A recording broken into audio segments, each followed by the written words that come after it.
നമസ്കാരം. ഭാഗവത കഥകൾ എന്ന ഈ പ്രഭാഷണ പരമ്പരയുടെ 8ാമത് അധ്യായത്തിലേക്ക് എല്ലാവർക്കും സ്വാഗതം.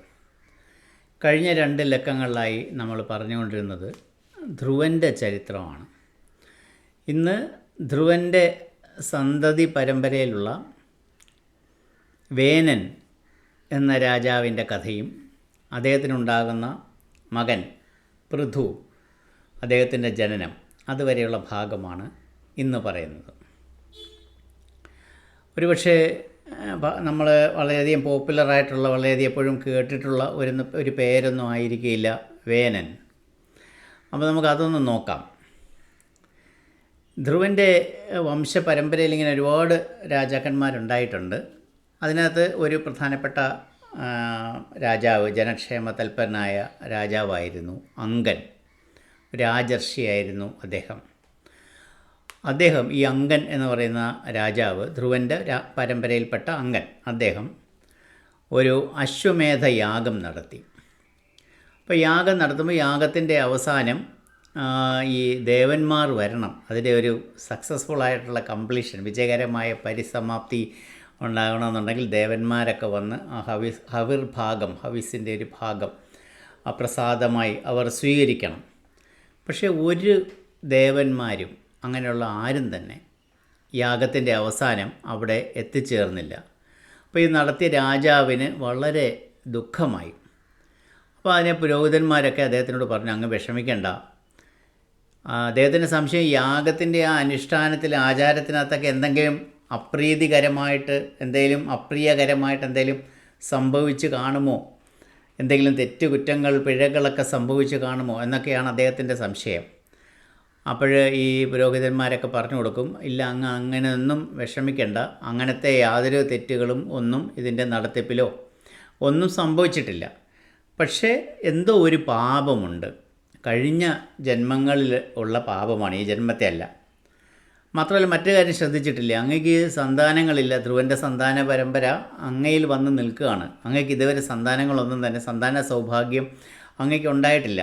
അപ്പോൾ ഇതെല്ലാം സൂചിപ്പിക്കുന്നത് ഏതോ ഒരു ജന്മാന്തരങ്ങൾ, കഴിഞ്ഞ പൂർവ്വജന്മങ്ങളിലൊക്കെ ഉണ്ടായിട്ടുള്ള ഏതെങ്കിലും ഒരു പാപകർമ്മം ഇപ്പോഴും അതിൻ്റെ അനന്തരഫലം അങ്ങയെ വേട്ടയാടുന്നുണ്ടാകാം. അതുകൊണ്ട് ഇതിനൊരു മാർഗ്ഗമേ ഉള്ളൂ, ഭഗവാൻ നാരായണനെ പൂജിക്കുന്ന ഒരു യാഗം ഉടനെ നടത്തണം. അത് പുത്രസന്താന ലബ്ധിക്ക് വേണ്ടിയിട്ടുള്ള യാഗമാണ്. ആ യാഗത്തിൽ ഭഗവാൻ മഹാവിഷ്ണു, നാരായണൻ സന്തുഷ്ടനായാൽ, സംപ്രീതനായാൽ അദ്ദേഹം പ്രത്യക്ഷത്തിൽ തന്നെ വരും, അദ്ദേഹം പ്രത്യക്ഷപ്പെടും അങ്ങയുടെ മുമ്പിൽ, എന്നിട്ട് അദ്ദേഹം അനുഗ്രഹിക്കും. അപ്പോൾ സാക്ഷാൽ നാരായണൻ തന്നെ വന്നു കഴിഞ്ഞാൽ പിന്നെ മറ്റ് ദേവന്മാരൊക്കെ ഹവിർഭാഗം സ്വീകരിക്കാനായി വരാതിരിക്കില്ല, അവർക്ക് വന്നേ പറ്റൂ. അങ്ങനെ അവരുടെ എല്ലാം അഭിപ്രായം സ്വീകരിച്ചുകൊണ്ട് അങ്കൻ എന്ന് പറയുന്ന രാജാവ് ഈ പറഞ്ഞ യാഗം നടത്തി. യാഗത്തിൻ്റെ അവസാനമായപ്പോൾ ആ യാഗത്തിൻ്റെ അഗ്നിയിൽ നിന്ന്, ആ അഗ്നികുണ്ഡത്തിൽ നിന്ന് ഒരു രൂപം സ്വർണ്ണ പാത്രത്തിൽ പായസവുമായി ഉയർന്നു വന്നു. അപ്പോൾ രാജാവ് അതിൻ്റെ മുഖ്യകർമ്മികളുടെ, പുരോഹിതന്മാരുടെ, ഋത്വിക്കുകൾ, അവരുടെയൊക്കെ അനുഗ്രഹത്തോടെ, അനുവാദത്തോടെ ആ സ്വർണ്ണപാത്രം കയ്യിൽ ഏറ്റുവാങ്ങിയിട്ട് അദ്ദേഹം രാജപത്നിയായ, അദ്ദേഹത്തിൻ്റെ ഭാര്യയായ സുനീതയ്ക്ക് കൊടുക്കുകയാണ്. അപ്പോൾ സുനീത അത് ഭക്ഷിക്കുകയും അതിനെ തുടർന്ന് അവർ ഗർഭിണിയാവുകയും ചെയ്തു. അവരൊരു പുത്രനെ പ്രസവിച്ചു. ആ പുത്രന് ഇട്ട പേരാണ് വേനൻ. വേനൻ പിൽക്കാലത്ത് രാജകുമാരനായി മാറി. അത് ഞാൻ തുടക്കത്തിൽ പറഞ്ഞ വേനൻ എന്നൊരു കഥാപാത്രത്തിൻ്റെ കഥയാണ് നമ്മൾ പറഞ്ഞതെന്ന് പറഞ്ഞു. ഇങ്ങനെയാണ് വേനൻ്റെ ജനനം. ഇപ്പോൾ ശിശു ആയിരിക്കുമ്പോൾ തന്നെ സാറിന് ഇത്രയും ഭഗവാൻ നാരായണനെ പ്രീതിപ്പെടുത്തി ഇത്രയും നല്ല രീതിയിൽ യാഗമൊക്കെ നടത്തി അങ്ങനെ ഉണ്ടാകുന്നൊരു പുത്രൻ സൽപുത്രനാവുകയാണ് വേണ്ടത് സ്വാഭാവികമായിട്ട്. പക്ഷേ നിർഭാഗ്യവശാൽ അങ്ങനെയല്ല സംഭവിച്ചത്. ഒരു ശിശു ആയിരിക്കുമ്പോൾ തന്നെ ഈ രാജകുമാരൻ അങ്ങേയറ്റം ക്രൂരതയും ദുഷ്ടതയും കാണിച്ചുകൊണ്ടാണ് ആൾക്കാരുമായിട്ട് പെരുമാറിയത്. ഒരു ക്രൂരനും ഒരു ദുഷ്ടനും ആയിരുന്നു. പിന്നെ വളർത്തു മൃഗങ്ങളെയൊക്കെ കൊന്നുകളയും, കാട്ടുമൃഗങ്ങളെയൊക്കെ വധിക്കും, ആരോടും ഒന്നിനോടും ഒരു ദയയില്ല, സഹതാപമില്ല. കുറച്ച് കഴിയുമ്പോൾ കളിക്കൂട്ടുകാരെ പോലും കൊലപ്പെടുത്തുകയാണ്. അത്ര മോശമായിട്ടുള്ള രീതിയിലാണ് ഈ വേനൻ വളർന്നു വരുന്നത്. അപ്പോൾ ഈ വേനനെ കാണുമ്പോഴേ ആൾക്കാർ, നമ്മുടെ ജനങ്ങൾ, ആ രാജ്യത്തെ ജനങ്ങളൊക്കെ പേടിച്ച് പരക്കം പായുന്ന ഒരവസ്ഥയായി. ഈ മകൻ്റെ ഈ ദുസ്വഭാവം, ഈ മോശപ്പെട്ട സ്വഭാവം മാറ്റിയെടുക്കാനായിട്ട് രാജാവായിട്ടുള്ള അങ്കൻ പരമാവധി ശ്രമിക്കാതിരുന്നില്ല. ഏതൊരച്ഛനും ശ്രമിക്കുന്ന പോലെ ആ മകനെ തിരുത്താനും നേർവഴിക്ക് കൊണ്ടുവരാനുമൊക്കെ ശ്രമിച്ചു. അവസാനം ഒന്നും കഴിഞ്ഞില്ല. അപ്പോൾ അതൊരു ശരിക്കും പറഞ്ഞാൽ പുത്രൻ നഷ്ടപ്പെട്ടു പോകുന്നതിനാണ് സാധാരണ പുത്രദുഃഖം എന്ന് പറയുന്നത്. അപ്പോൾ പുത്രൻ ഇത്രമാത്രം ഇത്രയും മോശമായ രീതിയിൽ, ക്രൂരമായ രീതിയിൽ ഒരു ദുഷ്ടനായി മാറുക, അത് സഹിക്കാൻ വയ്യാതെ അതും ഒരു പുത്രദുഃഖം തന്നെയാണ്. ആ പുത്രദുഃഖം കൊണ്ട് അദ്ദേഹത്തിന് ജീവിതത്തോട് തന്നെ വിരക്തി തോന്നി. ഇനി ഞാൻ ജീവിച്ചിരുന്നിട്ട് ഒരു കാര്യവുമില്ല എന്ന് പറഞ്ഞാൽ ആകെയുള്ളൊരു മകനാണ്. ആ മകൻ ഇങ്ങനെ ആയിപ്പോയി. അവനെ കണ്ടാൽ തന്നെ ആൾക്കാർ പേടിച്ച് നാലുപാടും പരക്കം പായുകയാണ്. ഇങ്ങനെയുള്ളൊരു മകനെയും വെച്ചുകൊണ്ട്, ഇങ്ങനെയുള്ളൊരു അനന്തരാവകാശിയും വെച്ചുകൊണ്ട് ഈ രാജ്യം എങ്ങനെ ഭരിക്കും? നാളെ ഈ രാജ്യത്തിൻ്റെ ഗതി എന്താവും? ഇതൊക്കെ ചിന്തിച്ചിട്ട് അദ്ദേഹത്തിന് ഒരു എത്തും പിടിയും കിട്ടുന്നില്ല. അദ്ദേഹത്തിൻ്റെ ജീവിതത്തോട് തന്നെ ആകപ്പാടെ വിരക്തിയായിട്ട് അദ്ദേഹം ഈ കൊട്ടാരം ഉപേക്ഷിച്ചിട്ട് ഇറങ്ങി. ഒരു ദിവസം രാത്രി അദ്ദേഹം ഇറങ്ങി അങ്ങ് പോയി. അപ്പോൾ പിന്നെ രാജ്യം അനാഥമായി പോരുതല്ലോ. രാജകുമാരനുണ്ട് താനും. രാജകുമാരൻ ഇല്ലായിരുന്നെങ്കിൽ വേറെ ആരെങ്കിലും രാജാവാകുന്ന പോസിബിലിറ്റിയൊക്കെ ആലോചിക്കാം. പക്ഷേ രാജാവിൻ്റെ ഒരു മകനുണ്ട്. അപ്പോൾ പിന്നെ രാജ്യം അനാഥമായി പോരുതല്ലോ. അതുകൊണ്ട് നമ്മുടെയൊക്കെ ചില അടിയന്തര സാഹചര്യങ്ങളിൽ പ്രധാനമന്ത്രിയൊക്കെ ദിവംഗതരാകുമ്പം അന്ന് രാത്രി തന്നെ അതിൻ്റെ പ്രധാനപ്പെട്ട മന്ത്രിമാരൊക്കെ യോഗം കൂടി അനന്തരാവകാശിയെ തീരുമാനിച്ച് സത്യപ്രതിജ്ഞ ചെയ്യും, ഇല്ലേ? കാര്യം രാജ്യം ഒട്ടും തന്നെ ഭരണാധികാരി ഇല്ലാതെ ഇരിക്കാൻ പാടില്ല എന്നുള്ളതാണ് പണ്ട് കാലം മുതലേ ഉള്ള നിയമം. ആ നിയമം അനുസരിച്ചിട്ട് അന്നുണ്ടായിരുന്ന മന്ത്രിമാരും ഉപദേഷ്ടാക്കളും എല്ലാവരും കൂടി ഈ വേനനെ രാജ്യത്തിൻ്റെ രാജാവായി അഭിഷേകം ചെയ്തു. ഇങ്ങനെയുള്ള ഒരാളിൻ്റെ കയ്യിൽ, കുരങ്ങൻ്റെ കയ്യിൽ പൂമാല കിട്ടിയ പോലെ ആയിപ്പോയി. ഇങ്ങനെയുള്ള ഒരാളിൻ്റെ കയ്യിൽ, ഇത്രയും മോശപ്പെട്ട സ്വഭാവമുള്ള ആളിൻ്റെ കയ്യിൽ രാജ്യത്തിൻ്റെ അധികാരം കൂടെ കിട്ടിയിരിക്കുകയാണ്. അദ്ദേഹം കൂടുതൽ അഹങ്കാരിയായി മാറി, കൂടുതൽ ദുഷ്ടനായി മാറി. മന്ത്രിമാർ പറയുന്നൊന്നും അനുസരിക്കുന്ന പ്രശ്നമേ ഇല്ല. മാത്രമല്ല അവിടെ എല്ലാവരും ബഹുമാനിക്കുന്ന ബ്രാഹ്മണന്മാരെയും, ബ്രാഹ്മണരെന്ന് ഉദ്ദേശിക്കുന്ന ബ്രഹ്മവിദ്യ അറിയുന്ന ബ്രഹ്മജ്ഞാനികൾ, അവരെയും അതേപോലെ തന്നെ പുരോഹിതന്മാരെയും മുനിമാരെയും സന്യാസിമാരെയും എല്ലാം അപമാനിക്കാൻ തുടങ്ങി.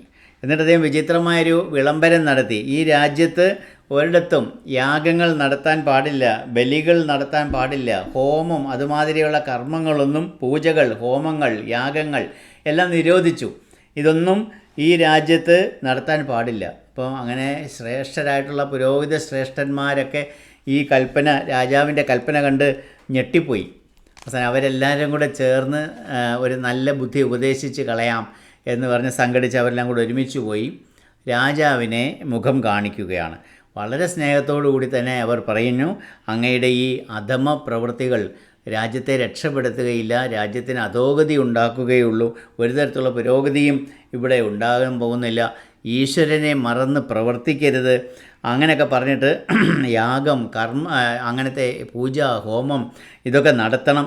അങ്ങനെ നടത്തി ഈശ്വര പ്രീതി കൈവരുത്തണം. അങ്ങനെ വരുത്തിയാൽ മാത്രമേ ഈ രാജ്യത്തിനും പ്രജകൾക്കും ക്ഷേമവും ഐശ്വര്യവും ഉണ്ടാവൂ എന്നൊക്കെ അവർ സ്നേഹബുദ്ധിയ അവർ ഇദ്ദേഹത്തെ ഉപദേശിക്കുകയാണ്. വേനൻ എന്ന് പറയുന്ന ഈ രാജാവിനെ ഉപദേശിക്കുകയാണ്. പക്ഷേ ഈ വെട്ടുപോത്തിൻ്റെ ചെവിയിൽ വേദമോദി എന്നൊക്കെ പറയുന്ന ഒരു പോലത്തെ അവസ്ഥയാണ്. ഇയാൾ ഇത് കേട്ടിട്ട് കൂടുതൽ ക്ഷോഭിക്കുകയാണ്.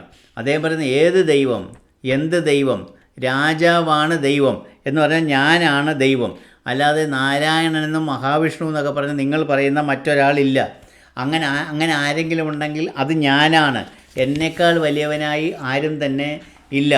അതുകൊണ്ട് യാഗം നടത്തിക്കോ, ഹോമം നടത്തിക്കോ, പൂജ നടത്തിക്കോ, അതെല്ലാം എൻ്റെ ബഹുമാനാർത്ഥം രാജാവിൻ്റെ പ്രീതിക്ക് വേണ്ടി നടത്തണം. രാജാവിനെ മുഖ്യസ്ഥാനത്ത് സങ്കല്പിച്ചുകൊണ്ട് നടത്തണം. രാജാവായ എന്നെ പൂജിക്കണം. അങ്ങനെ മറ്റാരെയും തന്നെ പൂജിച്ചുകൂടാ എന്ന് ശക്തമായ താക്കീത് നൽകി ആ രാജാവ്, വേനൻ എന്ന് പറഞ്ഞ രാജാവ് കൽപ്പന പുറപ്പെടുവിക്കുകയാണ്. ഇത് കേട്ട് ഋഷിമാരും മുനിമാരും സന്യാസി ശ്രേഷ്ഠന്മാരും ബ്രാഹ്മണരും ഒക്കെ നടുങ്ങിപ്പോയി. അവർ അടങ്ങി ആദ്യം അവർ ഒരു സാമം ഭേദം ദണ്ഡം എന്നൊക്കെയാണല്ലോ എന്ന് പറഞ്ഞ പോലെ ആദ്യം ഒന്ന് ചെറുതായിട്ട് ഉപദേശിച്ച് നോക്കി, നടന്നില്ല. പിന്നെ അവർക്ക് അവർ കോപം കൊണ്ട് അവരുടെ കോപം, ദേഷ്യമായി, അവർക്ക് ക്രോധം നിയന്ത്രിക്കാൻ കഴിയാതായി. സാക്ഷാൽ നാരായണന് തുല്യനായിട്ട് നടക്കുന്ന എന്ന് സ്വയം പ്രഖ്യാപിച്ച് നടക്കുകയാണ് ഇവൻ. ഇങ്ങനെ നടക്കുന്ന ഇവൻ മരണത്തിന് അർഹനായിരിക്കുന്നു, ഇവൻ മരണപ്പെടണം എന്ന് പറഞ്ഞ് അവർ യമധർമ്മനെ, മരണത്തിൻ്റെ ദേവതയായിട്ടുള്ള യമധർമ്മനെ മനസ്സിൽ പ്രാർത്ഥിച്ചുകൊണ്ട് രൂക്ഷമായിട്ട് ഇവർ നോക്കുകയാണ്. അവരുടെ ആ ദൃഷ്ടി കോപത്താൽ കലുഷിതമായിട്ടുള്ള യമദേവനെ, യമരാജാവിനെ ധ്യാനിച്ചുകൊണ്ട്, നമ്മളൊക്കെ കാലനെ മനസ്സിൽ വിചാരിച്ച് പ്രാർത്ഥിച്ചുകൊണ്ട് രൂക്ഷമായിട്ടൊന്ന് നോക്കിയതേയുള്ളൂ. ആ തൽക്ഷണം ആ വേനൻ മരിച്ചു പോവുകയാണ് ചെയ്തത്. അപ്പോൾ ബ്രാഹ്മണ ശ്രേഷ്ഠന്മാർ തിരിഞ്ഞ് നടന്നു പോയി. ഇനി എന്തോ നടക്കട്ടെ, അവൻ മരിച്ചു പോയല്ലോ, ഇനി ബാക്കി എന്തായാലും ഞങ്ങൾക്കൊന്നുമില്ല എന്ന് പറഞ്ഞ് അവരങ്ങ് തിരിച്ചു നടന്നു. പക്ഷേ ഈ അമ്മയ്ക്ക് എപ്പോഴും ഒരു പുത്രവാത്സല്യം കാണുമല്ലോ. അമ്മമാർക്ക് മക്കളിനി എത്ര ദുഷ്ടന്മാരും ക്രൂരന്മാരായാലും അമ്മമാരവരെ ഒരിക്കലും തള്ളിപ്പറയത്തില്ലല്ലോ. അപ്പോൾ ഈ സുനീത എന്ന് പറയുന്ന അമ്മ പുത്രവാത്സല്യം കൊണ്ട് അന്ധയായിട്ടുള്ള അത്രമാത്രം വലിയ പുത്രവാത്സല്യമുള്ളൊരു അമ്മയാണ്. ഇന്നത്തെ കാലത്തും അങ്ങനത്തെ അമ്മമാരുണ്ട്. സ്വന്തം അമ്മയെ എത്ര വലിയ ക്രൂരമായ രീതിയിൽ, മാരകമായ രീതിയിൽ ഉപദ്രവിച്ചാൽ പോലും എൻ്റെ മകൻ എന്നെ ഒന്നും ചെയ്തിട്ടില്ല എന്ന് മൊഴി കൊടുക്കുന്ന അമ്മമാരുടെ ഒരു നാടാണല്ലോ നമ്മുടേത്. അപ്പോൾ അമ്മയെന്ന് പറഞ്ഞാൽ എല്ലാം ക്ഷമിക്കുന്ന കോടതിയാണ് അമ്മ, സർവം സഹയാണ് അമ്മ. അതേപോലത്തെ ഒരു അമ്മയായിരുന്നു വേനനും ഉണ്ടായിരുന്നത്. സുനീത എന്നാണ് പേര്. അവരുടെ ഈ വേനൻ്റെ മൃതശരീരം ഔഷധ പ്രയോഗമൊക്കെ നടത്തി ദഹിപ്പിക്കാതെ സൂക്ഷിച്ചു വെച്ചു. അങ്ങനെ എപ്പോഴെപ്പോഴും അങ്ങനെ ദഹിപ്പിക്കാത്ത ആ ശരീരം, കേടുപാട് വരാത്ത ആ ശരീരം അവർ എപ്പോഴും പോയി നോക്കും. അങ്ങനെ അവരുടെ ദുഃഖത്തിനൽപ്പം ആശ്വാസം കിട്ടും. അങ്ങനെയായിരുന്നു. അപ്പോൾ ഈ രാജാവില്ലാതായതോടെ രാജ്യത്തെ അവസ്ഥ നമുക്കറിയാമല്ലോ. അപ്പോൾ അരക്ഷിതാവസ്ഥയാണ്. കൊള്ളയും കൊലയും അങ്ങനത്തെ മോഷണവും എല്ലാം വർദ്ധിച്ചു. എല്ലാവർക്കും വളരെയധികം വിഷമമായി. ഇതിനൊക്കെ കാരണക്കാരായ ഈ വേനൻ്റെ മരണത്തിന് കാരണക്കാരായിട്ടുള്ള ബ്രാഹ്മണന്മാർ, അവർക്കും ഭയങ്കര വിഷമവും കുറ്റബോധവും ഒക്കെ തോന്നി. ഇതിൻ്റെ കാരണക്കാർ ഞങ്ങളെ കാരണമാണല്ലോ ഇങ്ങനെയൊക്കെ സംഭവിച്ചത്. അതുകൊണ്ട് ഈ രാജ്യത്ത് ഇത്രമാത്രം വലിയൊരു അരാജകത്വം നടമാടുമ്പോൾ ഞാനൊന്നും അറിഞ്ഞില്ലേ രാമനാരായണ എന്ന് പറഞ്ഞ കയ്യും കെട്ടി എങ്ങനെ നോക്കി നിൽക്കും? നമ്മൾ തന്നെയല്ലേ ഇതെല്ലാം വരുത്തി വെച്ചത്. അപ്പോൾ ഇതിൻ്റെ പരിഹാരം നമ്മൾ തന്നെ കണ്ടേ ഒക്കൂ.